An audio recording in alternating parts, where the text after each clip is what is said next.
So, if we talk now about the underground nuclear explosion, we will see a different picture. Let's say this is the level of the ground, and nuclear device is buried here, in some rock. So when it explodes, it will release the same thing, 99% of its energy will be released in the form of X-rays, but they cannot travel far because the area is surrounded by rock. So they will be absorbed by surrounding rock, and they will hit it in the same way as in atmospheric explosion they hit the air. These are fantastic temperatures.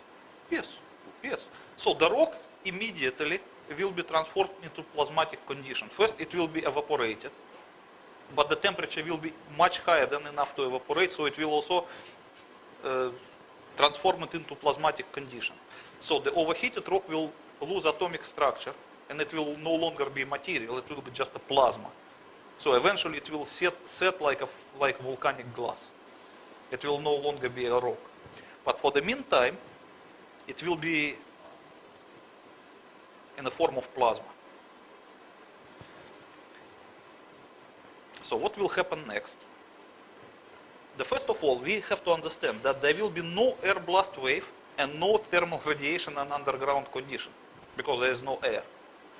The third thing is the ionizing penetrating radiation. It will be, but it cannot travel because it will be stopped by the rock. So the first three destructive factors of the typical nuclear explosion would not exist in underground conditions. Yes. Okay. So it's basically you can understand the difference. Now I will explain what really happened. Okay, let me take another sheet.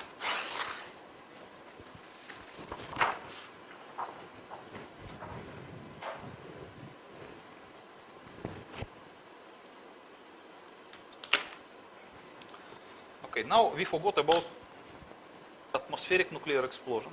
Yes. We talk only about the underground one. So what happens when the underground nuclear device explodes?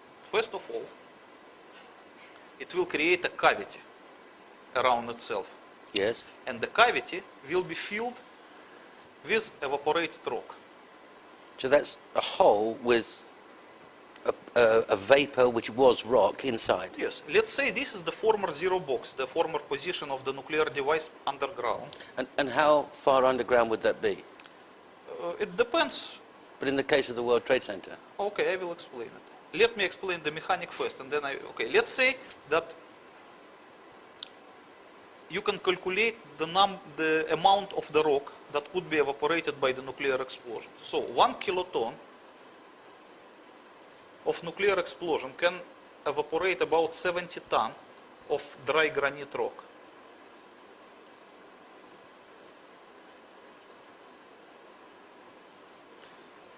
Okay.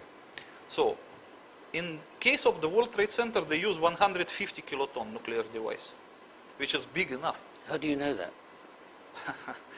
Because as I told you, from my former service in the Soviet nuclear intelligence, I knew about the nuclear demolition of the World Trade Center. And you That's knew why exactly the yield. Yeah, I knew the yield. It's 150 kiloton. At first, and the second, that according to the peaceful nuclear explosion treaty, there was a limitation. You could not use more than 150 kiloton for. Oh, so that's the largest allowed. Yeah, the largest allowed by the treaty. So that's by two ways I can prove it. Okay, so 150 kiloton could evaporate enough granite rock to create a cavity of 100 meter in diameter. Yes. Or 50 meters radius. Yes. Easier. So, what happens? If this is the former position of nuclear charge, when it explodes, as I explained previously, it's 99% of its energy carried by X-rays will be absorbed by surrounding rock. The rock will be overheated and evaporated. So, 150 kiloton can create a cavity of 100 meters. And these 100 meters will just remain as a cavity underground. That is, as I told you, that in Soviet Union they use this technique to create underground gas holders. Yes. Besides of making the hole, it will also make it sealed, because the walls of the cavity will be covered by a kind of volcanic glass, which is made more or less hermetic. Airtight. Yeah, it's just perfect thing to keep gas. Yes. Okay.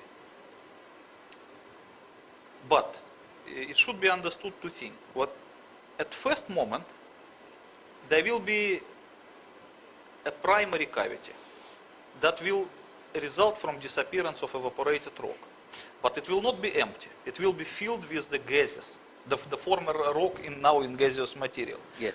So let's say this is the primary cavity, filled with the rock, now in gaseous form, and under very high pressure.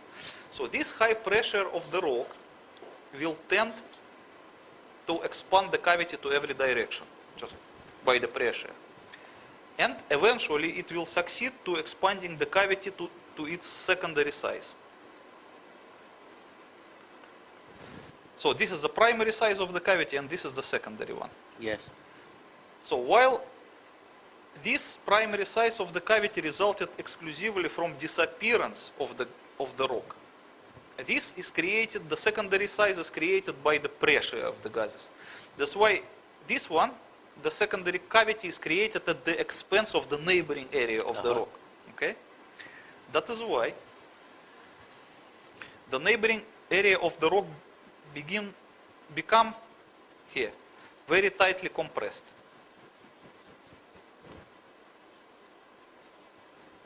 Yes. And then further area around will be damaged to a lesser extent than the first. The actual rock itself will be damaged. Yes, because when the cavity expands itself by the pressure of gases from primary size to secondary size, it does so at the expense of the neighboring area of the rock. Understood. So it will crush the neighboring area. It will compress it. So it's actually compressing the granite on itself. Yes, of course, because the primary cavity expands to the secondary cavity, Yes. and then the next area will be just compressed. It's just pure physics. That's why in underground nuclear explosion, you can have this picture. You will have a cavity of secondary size, highly compressed area, which in nuclear jargon called crushed zone. Crashed zone. Crushed zone. And then the next area they call damaged zone. So the fillings within the crushed zone is a completely pulverized material. It's like microscopic dust. Micron size of each particle. Irrespectively of the kind of material. So it doesn't matter what it is. It doesn't matter. Steel, granite, concrete, human beings, it doesn't matter. And that dust, I mean, how the particle size, how big would it be? A few microns. It's like a microscopic size. But just to help us, how big is... It is just like if you compare with the Human human hair. hair. It's Yes. smaller than that. It's smaller than the diameter of the human hair. Okay. It could be 100 microns or And that's 80 microns. pulverized.